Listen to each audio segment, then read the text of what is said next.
धड़के रे जिया मोर। छत्तीसगढ़ की स्वर कोकिला अलका चंद्राकर के नए अंदाज में गाए गीतों का टेप कैसेट और video CD Sundrani video world पर, जिसका नाम है धड़के रे जिया मोर।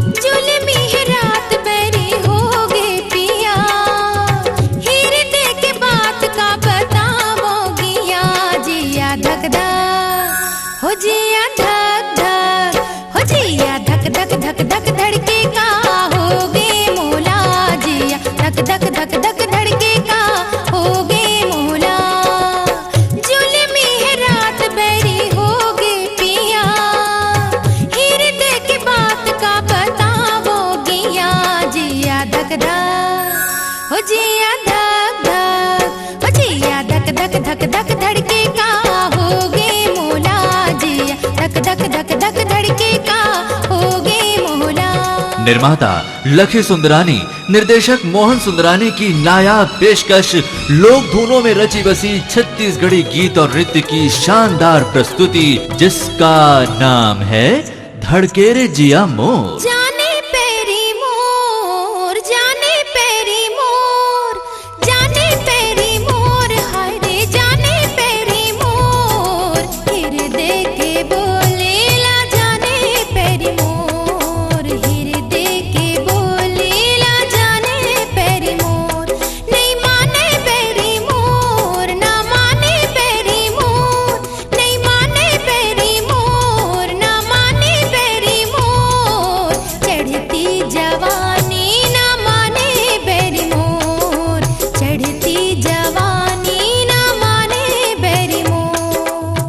जिसके गीतों को सुनकर आप झूमने लगेंगे, जिसके नृत्य बढ़ा देंगे आपके दिल की धड़कन, उस टेप कैसेट और वीडियो सीडी को अपनी दिलकश आवाज से सजाया है मशहूर गायिका अलका चंद्राकर ने, जिसका नाम है धड़के रे जिया मोर। दे दे गोरी दे दे मोला माया ला उधार, दे दे गोरी दे दे मोला माया ला उधार। सुंदरानी वीडियो वर्ल्ड पर धूम मचा देने वाले मस्ती और उमंग से सराबोर छत्तीसगढ़ी गीतों का नया नजराना अलका चंद्राकर की खूबसूरत आवाज से सजा है धड़के रे जिया मोर।